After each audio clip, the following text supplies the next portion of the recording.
I believe, and I believe this as a scientist, and is that you perceive the world through a structure of value that is essentially a map of the territory. So when you look out at the world, you think, well, there's the world, there's the objective world. But obviously you don't just see the objective world, because we wouldn't have had to develop science to give us a picture of the objective world if you just saw the objective world. Mm-hmm. It's actually pretty damn difficult to formalize an objective picture of the world. So if you don't see the objective world, well, what is it that you see? Well, a lot of what you see, a tremendous amount of what you see, is memory.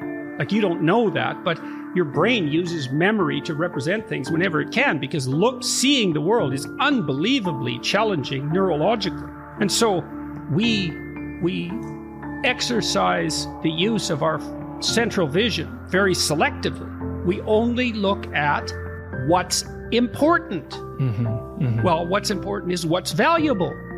Well, you don't know that you're making an unbelievably complex, value-laden decision whenever you look at something. It's actually the frame through which you see the world. And it's a map. And the reason for that is, well, you have to do things. You have to get from point A to point B. Now, I derive part of this theory in Maps of Meaning from a book called The Neuropsychology of Anxiety by Jeffrey Gray. Gray developed a theory of emotion that's predicated on the idea that most of your emotions are experienced in relationship to a goal. Okay.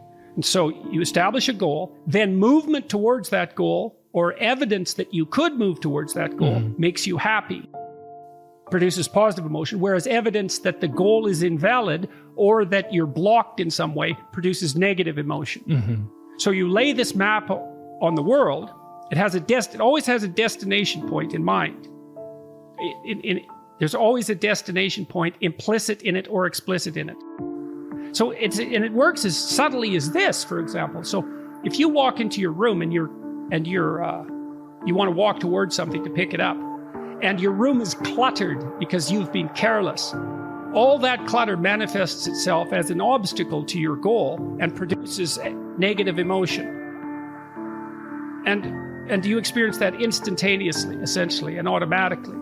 And so part of the reason, that I encourage people to clean up their rooms, let's say, is, well, it's a microcosm of all this. Your room is part of your experience that you have control over. And it's easy to underestimate its significance, but that's a place you can alter. You can set it up for whatever it is that you're doing. Well, what are you doing? Well, that's the first question you have to ask yourself if you're going to set up your room. It's not trivial. It's hard. Genuine ethical virtue is it's the only source of resilience and strength that you have. And it's also the place, as far as I can tell, that the meaning that allows you to set yourself against suffering resides. People talk about life and its meaning, and they say, well, life is meaningless, but people never mean that, because if you're in pain or you're terrified, you're overwhelmed with meaning. It's just not the kind of meaning you want. And it's not a reality you can talk yourself out of easily. And that's particularly true of pain, but it can also be true of anxiety. And so the question is there a reliable source of meaning that you can set against that? And what's its nature, if so? And so here's a way of conceptualizing it to some degree. So I'm currently in a rather remote location in northern Ontario. And one of the advantages to being here is that I can go out on my dock at night and I can look up and see the night sky. And when you see the night sky, when it's pitch black, you are face to face with something as near to the infinite as we can face in a prosaic day-to-day setting. And so there's an experience that goes along with that, and the experience is one of awe and wonder. And awe is a very interesting emotion. Let's say it's unbelievably ancient from a biological perspective. So if you feel awe, your hair might stand up on end. And sometimes you get that feeling, chills running down your back, say, when you're listening to music that you particularly enjoy.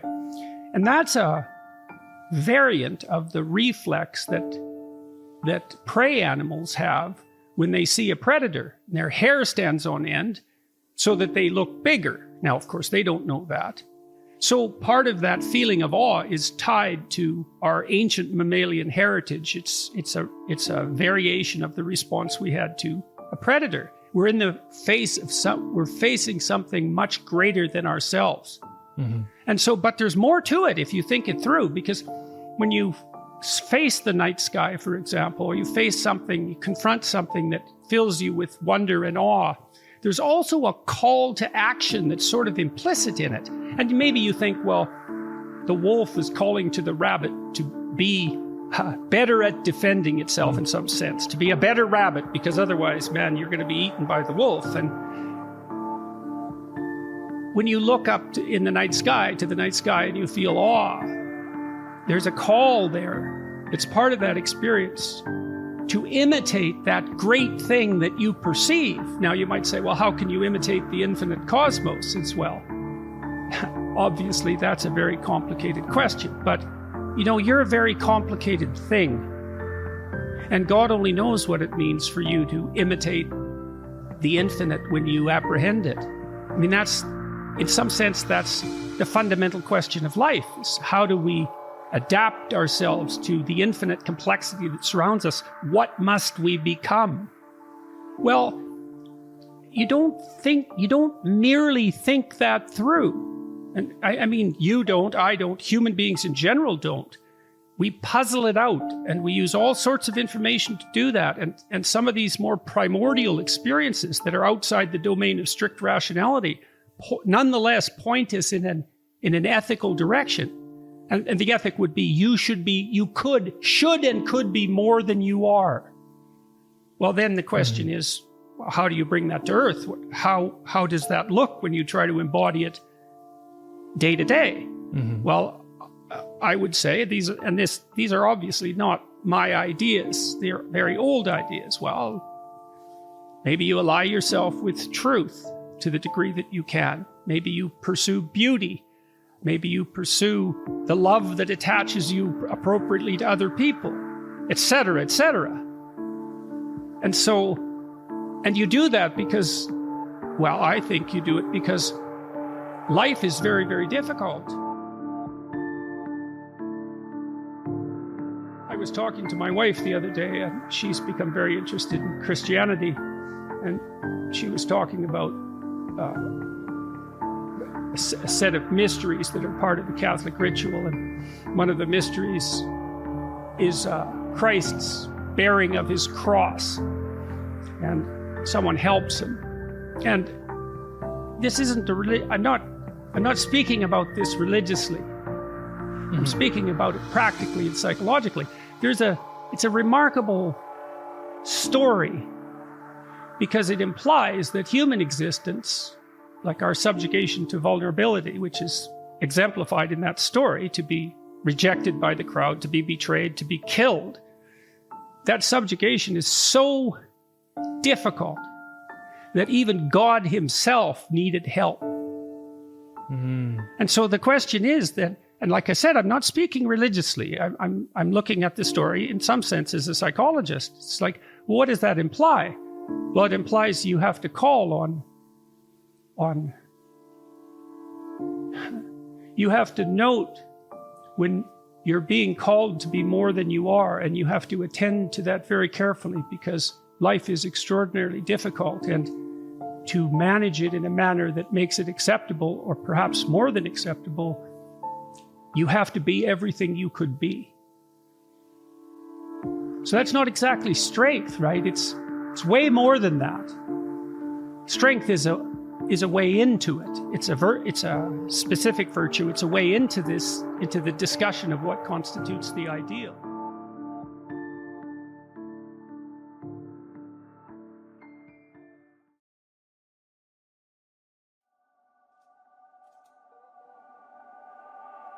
Often you talk about one way to find meaning is in the journey between who you are and who you could be. But how do you make sure that when deciding like who you could be, that you're not aiming too high? Right. Because then potentially you could be disappointed. Oh, that's so, a good. That's but a how really, do you make sure that it's challenging enough to keep you engaged? Yeah, that's a really good question. Yeah. Well, that's something you encounter practically in a clinical setting all the time. Well, let's say I was dealing with a client, and maybe that was somebody who, say, a man, 35 years old. He still lived at home, so he was too dependent. His room is a complete bloody catastrophe, and he's living like a bratty 13-year-old, and that gets pretty ugly by the time you're 35. And he knew it, and I'm sure his mother knew it, although obviously she put up with it, which was probably her mistake, at least in part. But maybe we decide, well, let's start by cleaning your room. And so as a cognitive behavioral psychologist, you engage in a process called collaborative empiricism. And that's partly to solve the problem that you described as well. How do we know we set the right goal? Well, I'd say, well, go try it. And just watch yourself like you don't know who you are, and come back next week and we'll see how you did. And maybe, I remember this one client, he came back and he said, I went and got the vacuum cleaner from the closet, which is something I really never done. And I put that vacuum cleaner in the doorway of my bedroom, crossways, so it blocked the doorway. And then I just walked over it for a whole week. And look, he was completely nonplussed at his own intransigence. And look what he did, eh? He was so resentful and so angry that he, instead of vacuuming his damn bedroom like he planned, he just stuck the vacuum in his own way and then martyred himself over it every day for a week. It's like, okay, then we're starting to get somewhere with the whole you living at home thing here. And so, well, that was too high a goal for him. And you say, well, how do you know that? It's like, well, he didn't do it, did he? So then what you do practically is you say, well, how about you bring that vacuum cleaner into your room this week, and that's your whole assignment. And just watch what happens when you bring it in. Watch the fantasies that flicker in the back of your mind as you live out your resentment at your therapist for daring to make you bring that vacuum across the threshold of your bedroom. And so if people catch those fantasies, that's quite the bloody nightmare and quite the revelation to themselves, I can tell you, because you have to be one angry person to put a vacuum cleaner in your doorway and walk over it every day for a week.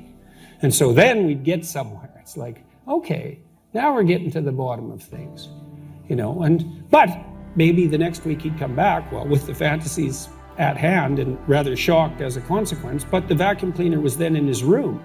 And so he broke the threshold there, and then maybe all he could do was sort out a drawer or half a drawer, something like that. So what you do is, you pick a target that you think is probably reasonable, and you can negotiate that with yourself.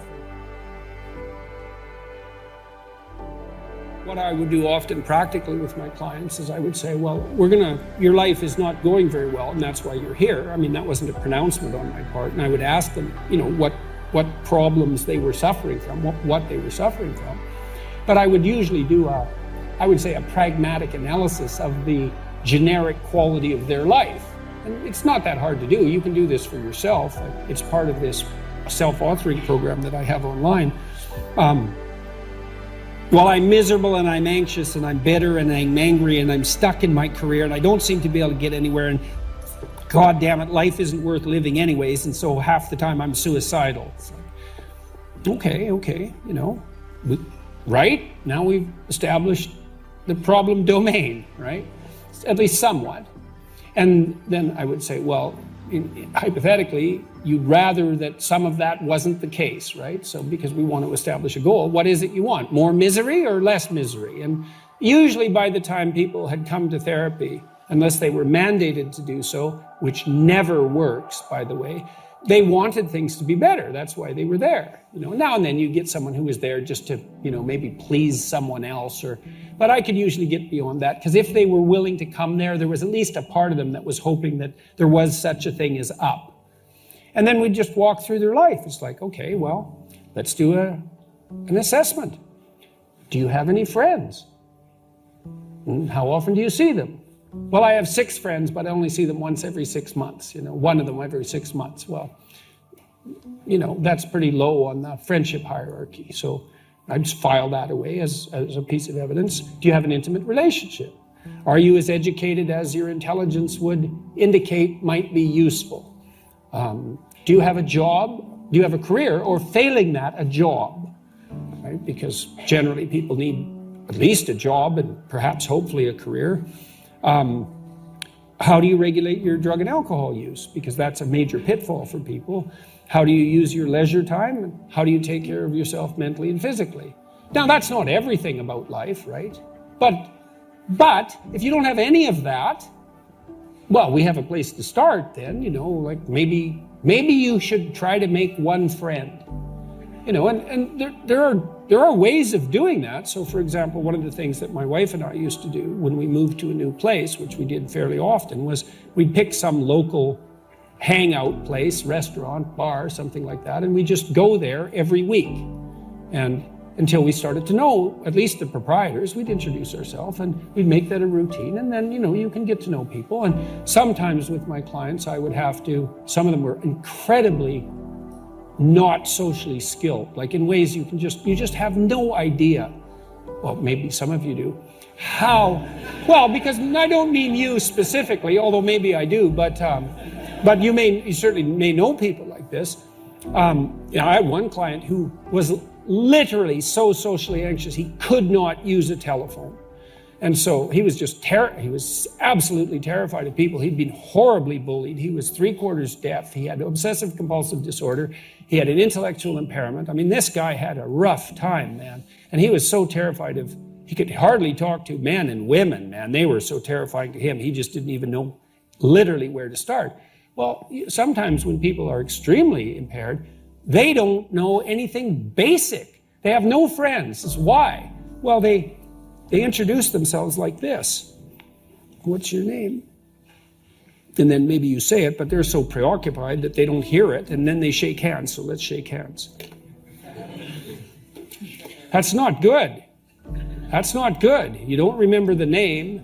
You're not making eye contact, so you can't see the person's emotional response, and then you're afraid, and that's why you're looking away. And then because you're afraid and you're looking away, you don't pick up the social cues about how to initiate conversation, even if you know how to do that. So then you're awkward, and because you're looking away, you don't listen, and then you can't enter into the flow of conversation. And so we'd practice shaking hands, maybe 20 times till the person could do it and was comfortable with it. And that's how you start at the bottom of things. I mean, the guy had a lot of obstacles standing in his way, and so we had to find, a place to start. But we would set those 7 goals. It's like, well, maybe you could have a friend or 2, and maybe you could do something that would educate yourself to some degree, and maybe we can take some steps towards moving you towards a job. With him, I started trying to get him a volunteer job, which you'd think would be easy, but which is actually practically, just so you know it, when you're thinking about people struggling at the bottom who are unemployed, it's like, why don't they get a volunteer job, say, to start them in the process? It's bloody well harder to get a volunteer job than a real job. You need a police check for most volunteer positions if they deal with personal care, because people are so afraid of litigation. And for someone who's basically illiterate and also who has extreme social anxiety, the whole police check thing wasn't working. And I sent him to an employment office, and they said, well, type up your resume and distribute it. It's like, that's real helpful. He can't type, he's barely literate. He's never used a computer. He doesn't know what a resume is even. It's like, type up your resume and distribute it. Jesus, how pathetic. So one of the things you do if you negotiate with yourself is I'm going to set a goal and then see if you move towards it. And if you don't, well, maybe it's the wrong goal. Maybe it's too large. Maybe it's too small for you, right? So now it's not engaging you. Maybe you didn't really want to pursue that goal and you're just deluding yourself. And, it's helpful to have someone to talk those things over with. But I would say start from if you're not doing what you want to do or what you think you should be doing, drop the presumption that you know who you are. and start to negotiate with yourself like you're a stranger who needs to be enticed forward.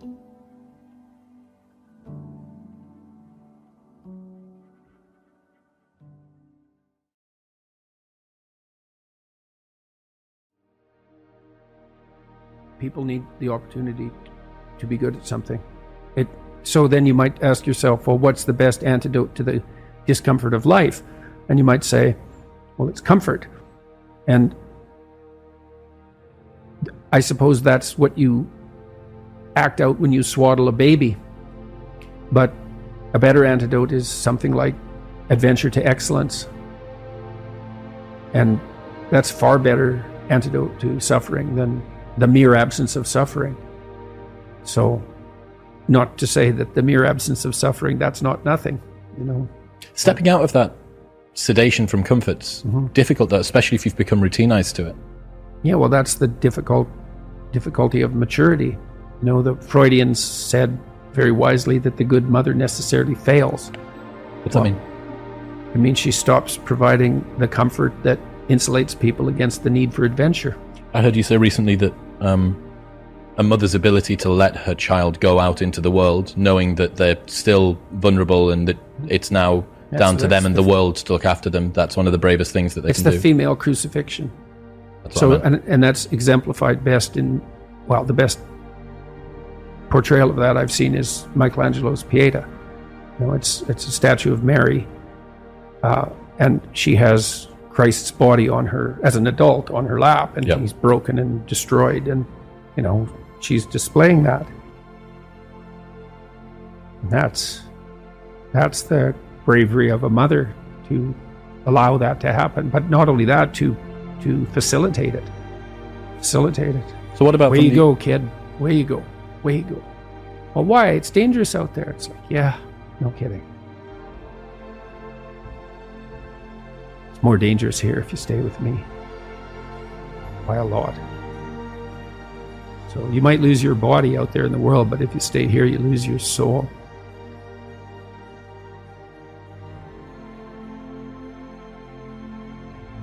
There's a classic representation of the feminine in the West, and the classic representation is Mary. And here's one of the representations. It's lovely, and it's derived, at least in part, from the story of Mary and the snake in the Garden of Eden. And so Mary has her foot on a serpent, and she's holding Christ off to the side, like this. Well, that's exactly what mothers have always done. It's a biological portrait of human women, is they hold their infants out of the reach of the terrible serpentine predator. Obviously, that's what we do. Well, that's fine, but adults aren't infants, and neither are children. And if you treat them like they are, you undermine them. You pathologize them. You turn them into old infants. That's an ugly thing, and that's the Freudian nightmare. You know, and this happens in therapy very frequently. I mean, you can be tangled into a terrible relationship with your father. That's often either because he was absent, abusive, or tyrannical, something like that. But the standard pathology with mom is she did everything for you. Well, what's left for you to do? Nothing, including never leaving. Right. And that's the motivation, you know, for the woman who's nothing but protective mother. There's no role outside of nurturant of nurturer of infants. Well, you just keep them infants. They'll never leave. They might kill you one night in your sleep, but they'll never leave. It's so comical watching the feminists, postmodernists in particular, rattle on about the absence of gender reality and act out the archetypal devouring mother at exactly the same time. For them, the world is divided into predators and infants. And the predators are evil and need to be stopped, and the infants need to be cared for. Well, that's what the mother does. But adults are not infants. And all you do is destroy them when you treat them that way, especially when they're adolescents and just starting to develop. You know, there's a rule that I attempted to abide by when I had small children, and the rule was, don't do anything for your children that they can do themselves. And that's annoying, that rule, because it takes you like 15 seconds to dress a 2-year-old, but if you let the 2-year-old dress himself, it's 15 minutes, or 20 minutes, or half an hour. You chase them around the house. But if you let them learn to dress themselves, then you don't have to dress them anymore, and they can do it. And you do that with setting the table, and you do that with everything. It's like, no, it's okay, you do that now. Well, I care for you so much, let me do that for you. It's like, I don't care for you at all when I say that. I don't care for you at all. I'm going to stop doing everything I possibly can for you as rapidly as I possibly can. Say, well, that's great. That's how you work in an old age home. Do not do anything for the inhabitants that they can do themselves, because you rob them of the last vestiges of their independence, right? It's what you do when you're a manager. If you're a good manager, you make yourself superfluous by extending autonomy and independence to the people that you manage so that they can take over the whole job. You don't do that by doing everything for people. And you certainly don't do that by dividing the world archetypally and uncritically into predators, those who have more, and victims, infants, those who have nothing, and acting like all you can ever do is protect them. You don't protect, first of all, you can't protect people. You can only make them strong. That's it. You cannot protect them. You can make them strong, and then they can protect themselves. A woman is extremely bonded with her infant, say between 0 and 9 months, and the infant is utterly helpless. And so complete compassion and the provision of comfort is the only job that matters, and that's really the case. And then the woman has to switch gears to some degree. The mother has to switch gears as the child starts to become more mobile, fundamentally, and more independent. She has to let go of the infant, which is a real grieving process, and she has to start to facilitate this movement towards independence. But that's a hard shift, and so partly the role of the father in that is to be an advocate for the child's independence and to comfort the mother, to let her know that that degree of security provision is no longer necessary, but also to act as an advocate for the child's outgoing desire. And so it's the Oedipal situation is not only the mother, it's also, say, the weak father, but then it's also the child. So you can imagine, because Jung believed that these negotiated agreements were relational. So, you're 6, you're in grade 1, maybe you're feeling a little ill, maybe you're not, maybe you're playing with being a little ill, and maybe you're playing with exaggerating how ill you are, and your mom comes downstairs and says, you've got a test today at school, maybe you haven't quite prepared for it, maybe you should have, and she says, but you seem to have a tummy ache, maybe you're too sick to go to school.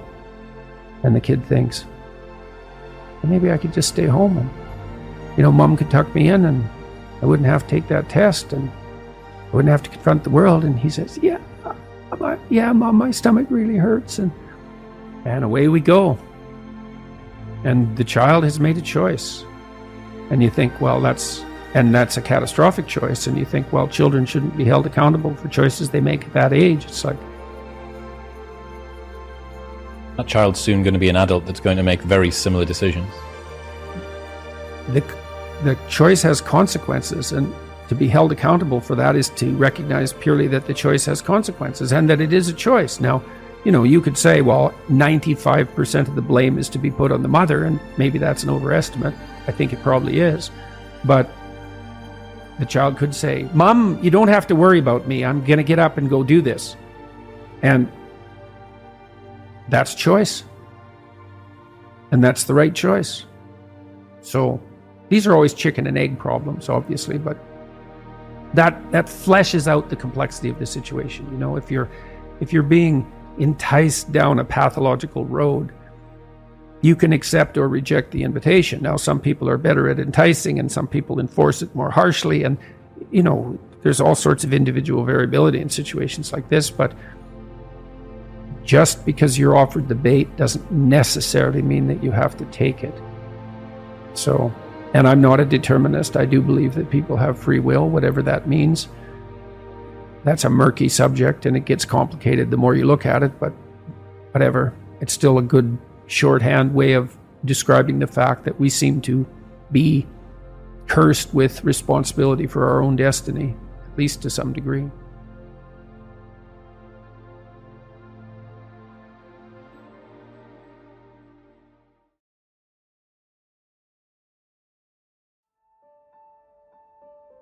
If you want to know something about yourself, sit on your bed one night and say to yourself, you got to mean this. Like, you got to be desperate. This is no game, this.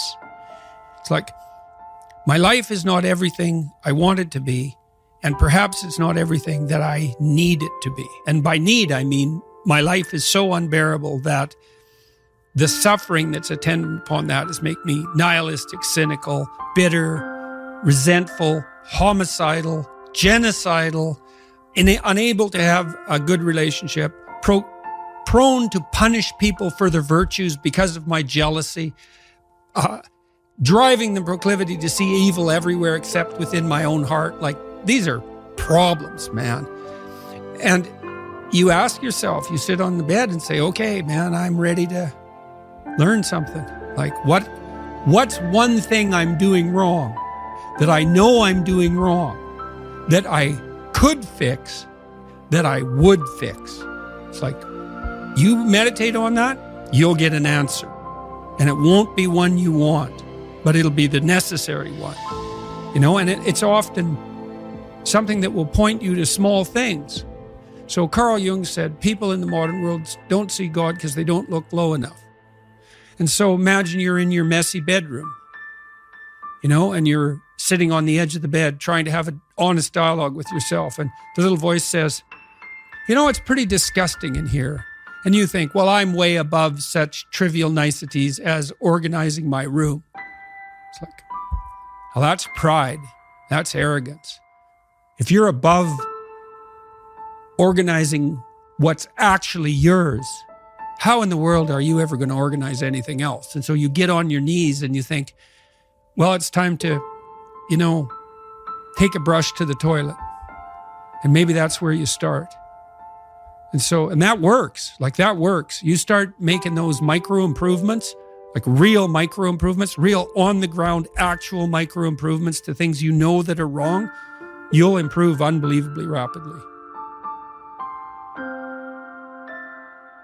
So when I was doing my clinical work, which I did a lot of career work with my clients, both at a beginner level, I would say, like really a beginner level, with people who had no employment whatsoever, no history of employment, who were undereducated and who lacked every skill you could possibly imagine. So these were people who were really in dire straits, up to people who were operating at the top of their profession, but who could still strategize forward. And so, for example, let's say you're at a dead end in your job.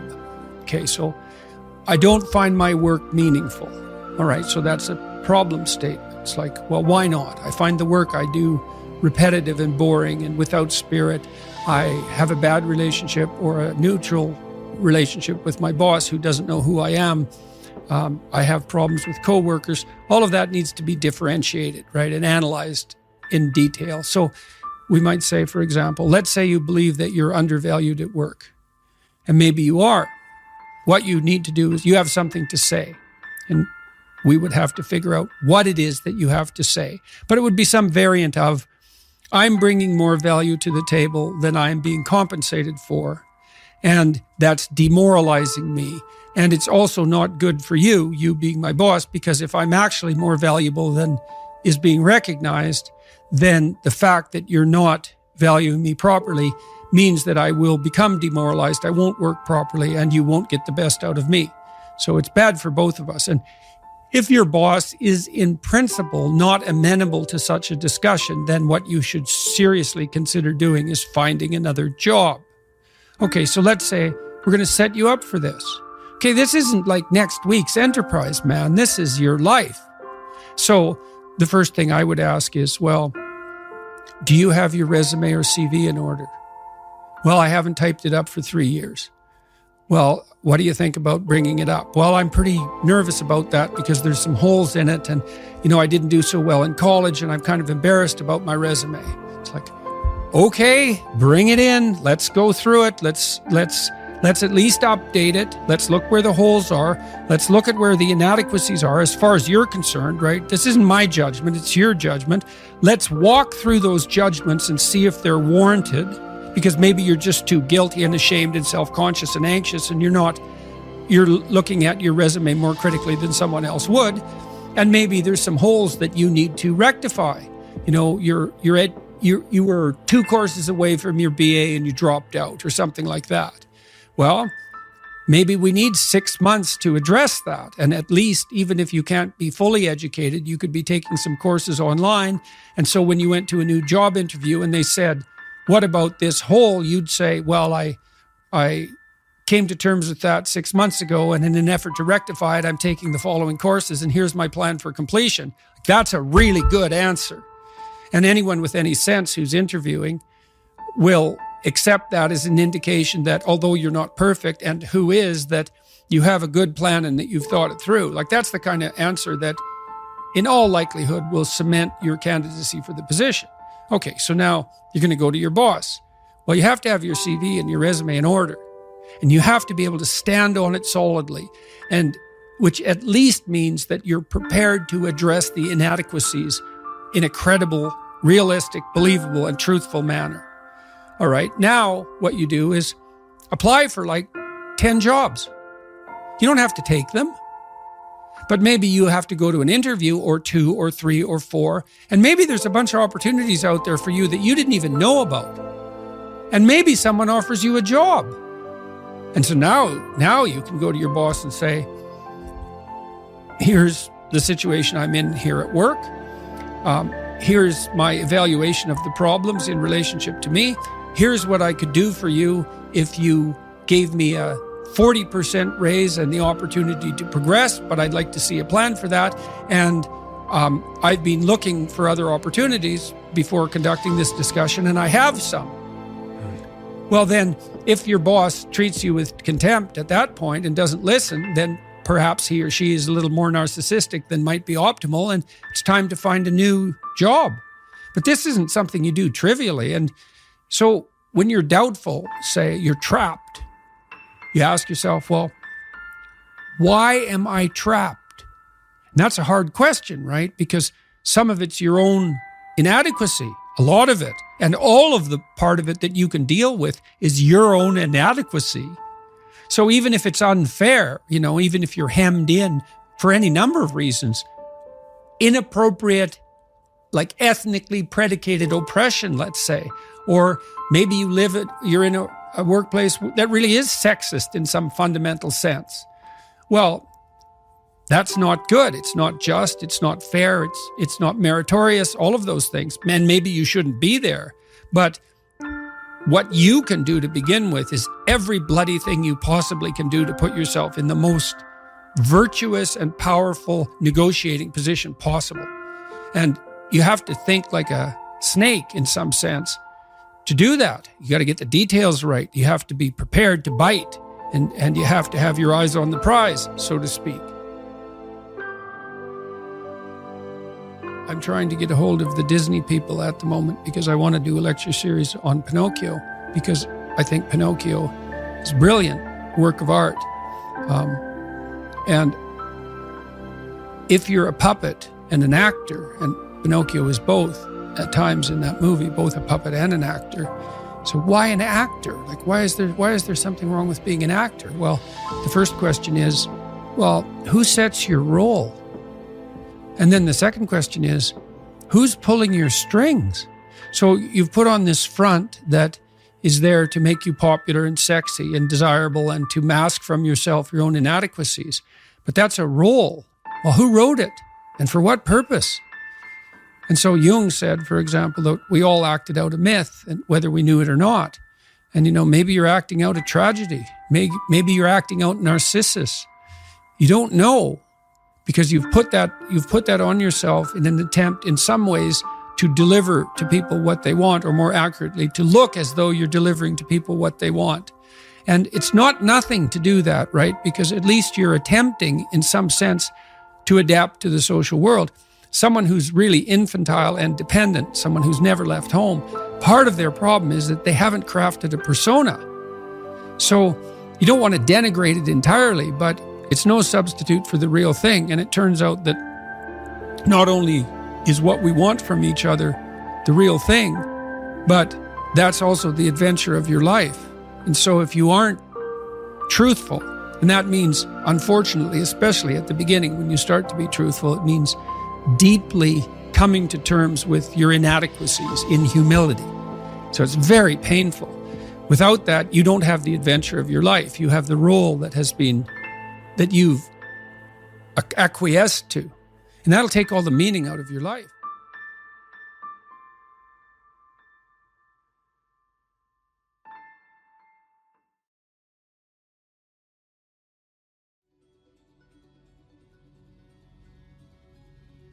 It's very difficult to calibrate how many units of physiological preparedness you should manifest per unit of threat. Right? Because how big's the threat? And the answer is, you don't know. You wake up in the morning and you have an ache in your side. Is that nothing? Or is that the cancer that's going to kill you in 6 months? And it's pretty low probability that it's the latter, but the probability is not zero. So why shouldn't you be panicked out of your mind? And the answer is, some people are. And sometimes they're right. So the calibration of threat, especially when it's associated with novelty, is an impossibly difficult computational problem. We have like 10 different mechanisms to try to solve that. And one of the mechanisms is, well, there's tremendous variability in response. And if you're higher in trait neuroticism, you're going to have the problem you're described all the time. You're going to be doubtful about your competence and the validity of your position. And the only treatment we really know for that is to expose yourself to things that you're afraid of voluntarily, and you become braver as a consequence of doing that. But some people have to live with that more than other people. The thing that I realized was that after a while, if you continue to disprove your imposter syndrome in the real world, you have a challenge, you're adamant that you probably won't or might not or don't deserve to get past it, and then you do, after a while, you have to admit to yourself that your imposter syndrome has nothing to do with your capacity and everything to do with your addiction about feeling like an imposter. And well, and that does change as people age. Generally speaking, they become more agreeable, more conscientious, and lower in negative emotion. And some of that is that adaptation. You see that you've survived through various challenges, and then you can review that evidence to yourself, but also the people around you bolster you because they have confidence in you, and so their anxiety doesn't trigger your anxiety, and they'll remind you too, you know, you got this, you've done things in the past. Such a wealth of data, you know, you've done it so many times. And I think and that does help. I mean, it does help. People get more confident as they get older, and they accrue experience because of that, but it's subject to that underlying trait variability and sensitivity to negative emotion. I mean, there's been good psychometric analysis of self-esteem scales and neuroticism scales, and they're pretty much the same thing reversed. And so, are you confident in yourself? Self-esteem. Do you lack confidence? Trait neuroticism. And so it is harder for some people because it takes more evidence for them to dampen down their response to threat. So, and it's partly because we're all adapted to some degree to the failure of induction, right? Just because something happened multiple times in the past does not mean necessarily that it will happen the next time. And that's it's the farmer and chicken problem, right? Farmer's always feeding the chicken. Chicken thinks the farmer's his best friend, but one day the chicken is dinner. And that's induction. There was a stable pattern in the past. You come to rely on it, but at any time that axiom can be disproved. And so the fact that we have variability in trait neuroticism is a consequence of the probability of the failure of induction. It's a very difficult problem to solve, how to regulate negative emotion, you know. But I would say that the best way we know is to keep facing challenges voluntarily, pay attention at a rate that works for you, develop your competence. That actually stabilizes the environment around you, so it actually is less predictable and less threatening. Plus you accrue that evidence and you get the social support for doing so. That's your best pathway forward. So there's this idea that Carl Jung developed. He extracted it, I don't know from where? From some ancient writings that he was familiar with. I believe they were Jewish writings. He said that, classically speaking, traditionally speaking, God was viewed to rule being with two hands, the right hand and the left hand, and the right hand was justice, and that was you're going to get what's coming to you. But the left hand was mercy. And the idea essentially was that the cosmos could not exist without the proper combination of justice and mercy. You should get what's coming to you. But people are fallible and they make mistakes. And so it's reasonable to apply that to yourself. You know, there's an idea that's been developed by psychologists over the last few decades that people are basically narcissistic and that they generally feel that they're better at most things than other people. I don't buy that. I don't think the experimental evidence for that is very strong, and I certainly haven't seen that, for example, in my clinical practice, where I've seen that people are generally far harder on themselves than they are on other people. One example of that, I've written about this in my new book too, is that, you know, if you have a pet that's sick and you take it to the vet and you get medication, you're very likely to give the pet the entire course of medication. To go to the pharmacy to get the prescription filled, to give the pet the medication, to follow it through.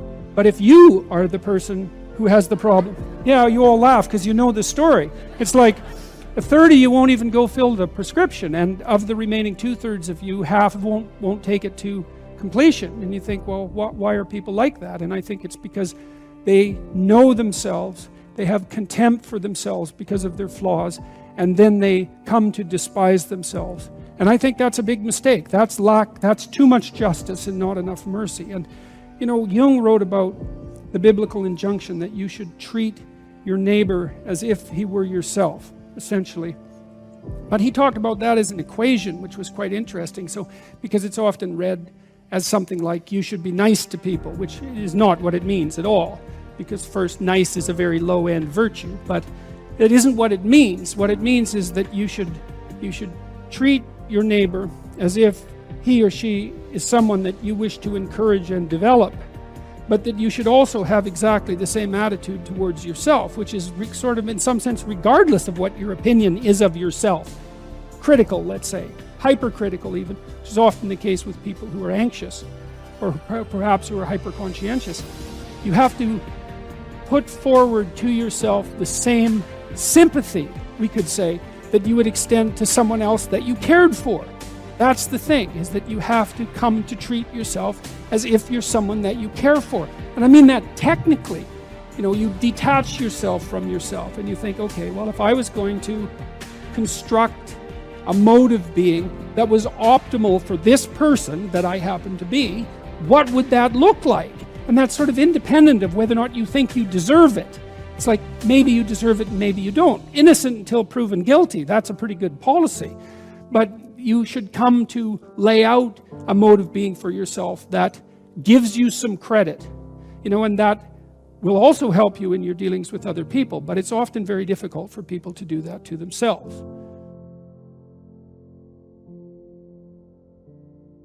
Every time you make a status shift as you move upwards, of course you have imposter syndrome, because when you first make a transition into a new role, you are an imposter because you're a beginner. You don't know what you're doing. And that doesn't mean you're a liar or a fake. And it doesn't mean you should presume more knowledge than you have. It's, what did Nietzsche say? Every great man is an actor of his own ideal. And that feeds into the imposter syndrome in some sense. If you want to move to the next stage, at some point you have to act like you're already there when you're just barely started. And that's not a lie. You know, it's the willingness. It can be, and it can degenerate into a lie, especially if you presume more than you know. But if you move, you know, let's say you move from being an undergraduate to a graduate student.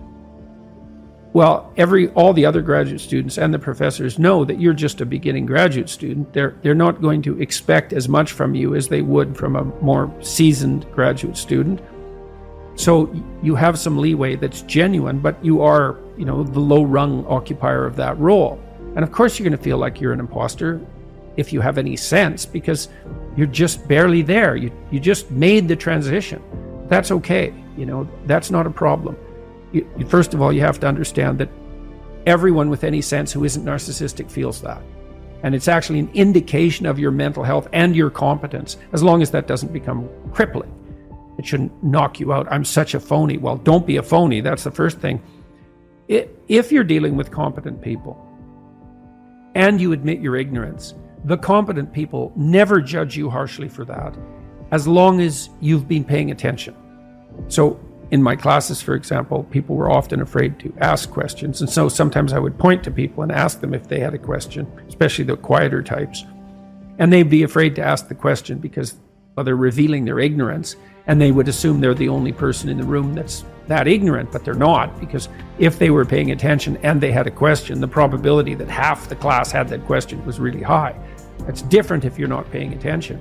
And so you can be ignorant, you can be an ignorant newbie, and you can even ask the questions that are necessary to ask in that position and sort of reveal your inadequacy. And as long as you're dealing with competent people and you've been paying attention, they're just going to answer your questions. And then you only have to be ignorant once. That's the thing about asking a stupid question.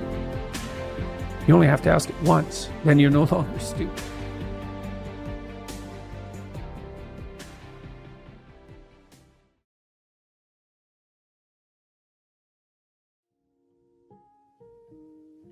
When I went out on tour in 2018, before I went out, I thought I wanted to do this like 100% right, or at least as close to that as I could manage. So I went out and bought some expensive suits, and I spent way more money than I ever thought I'd spend on clothes. And I really felt quite bad about it. You know, I thought maybe it was an extravagance, but I thought, no way, man, I'm going to see if I can nail this dead on. And I'm going to be speaking to, 100,000 people. I'm going to look as sharp as I possibly can.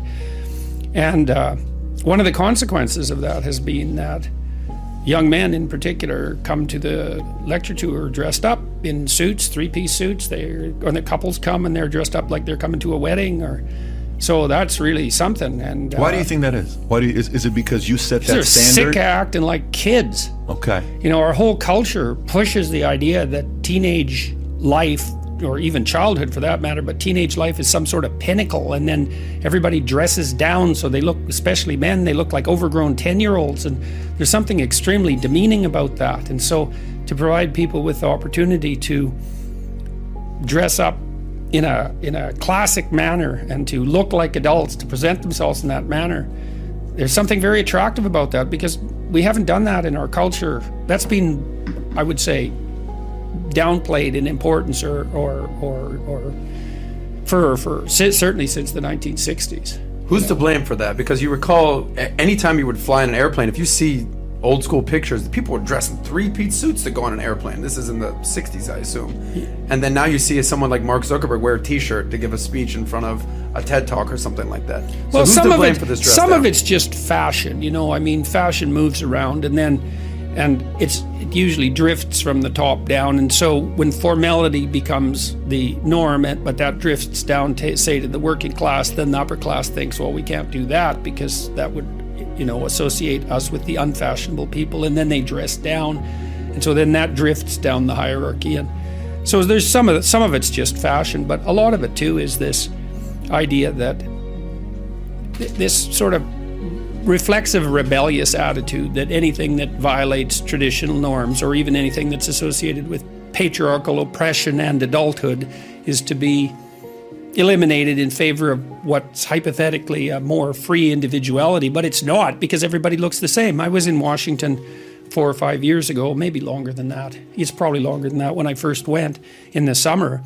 And one of the things that really struck me, all these people wandering around these great monuments, is all the men looked like overgrown 10-year-olds. They looked exactly like their kids, except they were bigger. They looked like they'd been inflated with a bicycle pump. And I thought, this is weird that adults are dressing like children, and not good. And so some of it's fashion, but some of it's also that. Is it exclusive in America? How about in Canada? What have you seen all over the world with this? No, I don't think it's exclusive to America. I think it was more noticeable to me in Washington, and I think that's when it really hit me, because Washington is, in some sense, a place of pilgrimage, and people from every class go there, and that's a good thing, and they should, from every economic class. And so it was like it was a real cross section of the total population, and that was one of the things that struck me quite bluntly.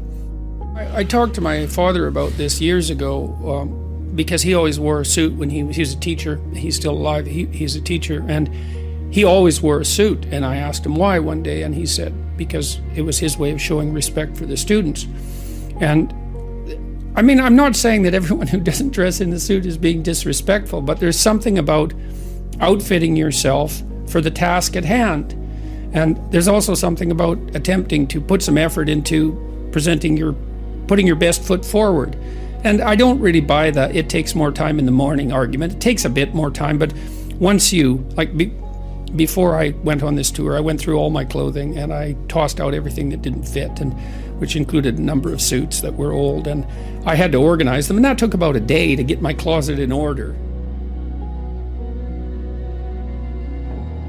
I started buying nice clothes, let's say, this year, really.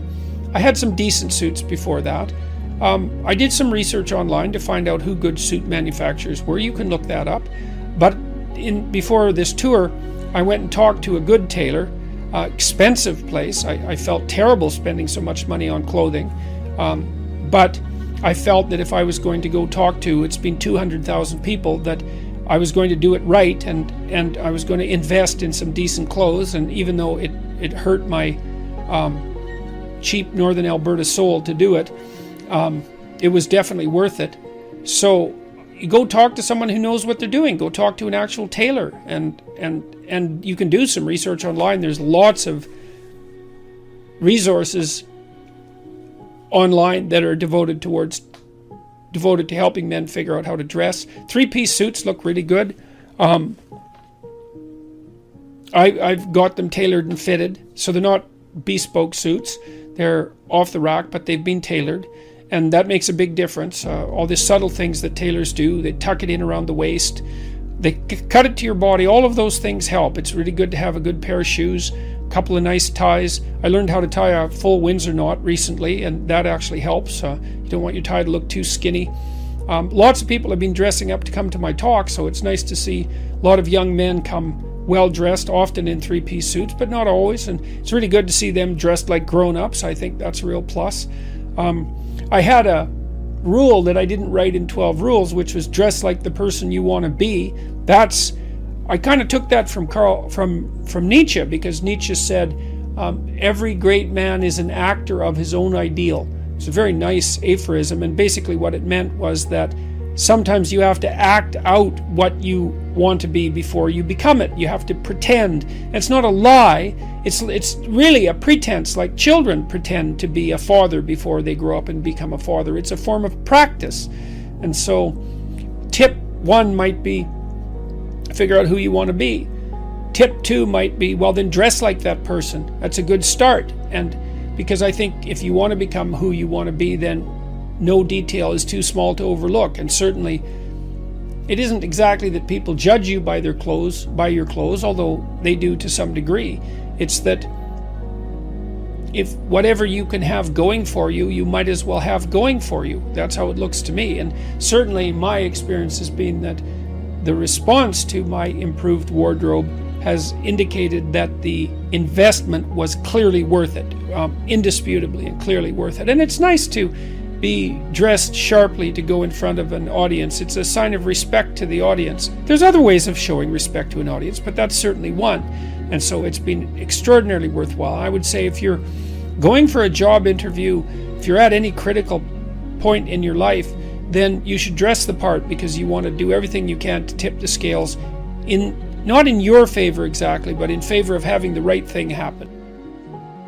Physical attractiveness is extensively studied in departments of psychology. How big of a determinant of success is it apart from IQ or any of the other big 5 traits? That's tough one, because physical attractiveness is a very complex trait. It's also, for example, it's a marker of health. And of course, health is a prerequisite for success. So we know that people who are physically attractive, though, are given the benefit of doubt by other people. They benefit from the positive halo effect, and the positive halo effect is the propensity of people to assume good things about someone if there is one outstanding thing about them that's easily evident, that's good. And so if you're if you stand up straight with your shoulders back, so that's rule 1 in 12 rules for life, then people are going to see you as more attractive. If you're symmetrical, you're more attractive. If you're thin but not too thin, you're more attractive. Well, and then there's like good skin and good teeth and good hair and all of those things, and proper proportions and youth, and there's a whole slew of things that feed into that. If you are characterized by a plethora of those features, then people are also going to assume that you're more competent and more worth having around, let's say. But the problem is that you are. So separating out the attractiveness from the things the attractiveness is correlated with is very hard. That's why you have to do multivariate analysis. That's multivariable analysis in any complex social science, because a lot of these traits overlap. So, but you can there's some things you can do about that. Postural adjustment is helpful. To work out with weights, that's extraordinarily helpful. That improves your posture and makes you more confident, and you can dress reasonably well and intelligently, and all of those things to help yourself capitalize on whatever attractiveness you can muster. So Zazu, the eyes of the king, comes to check out the king, and that's Mufasa. Yeah, and he's a very regal-looking person, lion, and he stands up straight and tall, and that means that he's high in serotonin, because serotonin governs postural flexion. And if you're dominant and near the top of hierarchies, you tend to expand so that you look bigger than you could if you shrunk down. And so if you're a low dominant person, you wander around like this so that you look small and weak, and you don't pose a threat to anybody. But if you're at the top, you expand yourself so that you can command the space, and that's why he has that particular kind of regal posture. And if you look at his facial expression, you see that it's quite severe. He's capable of kindness, but he's also harsh and judgmental, and that's what society is like. That's what the superego is like. And what that means is that he's integrated his aggression. And I've seen this happen in my clinical clients when they come in and they're too agreeable. They look like Simba looks later in the movie when he's an adolescent, and he's sort of like a deer in the headlights. Everything is coming in and nothing is coming out. But when the person integrates their shadow and gets the aggressive part of themselves integrated into their personality, their faces harden. And if you look at people, you can tell, because the people who are too agreeable look childlike and innocent, and the people who, a hyper-aggressive person will look, mean and cruel. But I've seen people's face change in the course of therapy. Men and women. And what happens is they start to look more mature, and it's more like they're judging the world as well as interacting with it properly once they integrate that more disagreeable part of them. It's very, very necessary, and that's part of the incorporation of the Jungian shadow.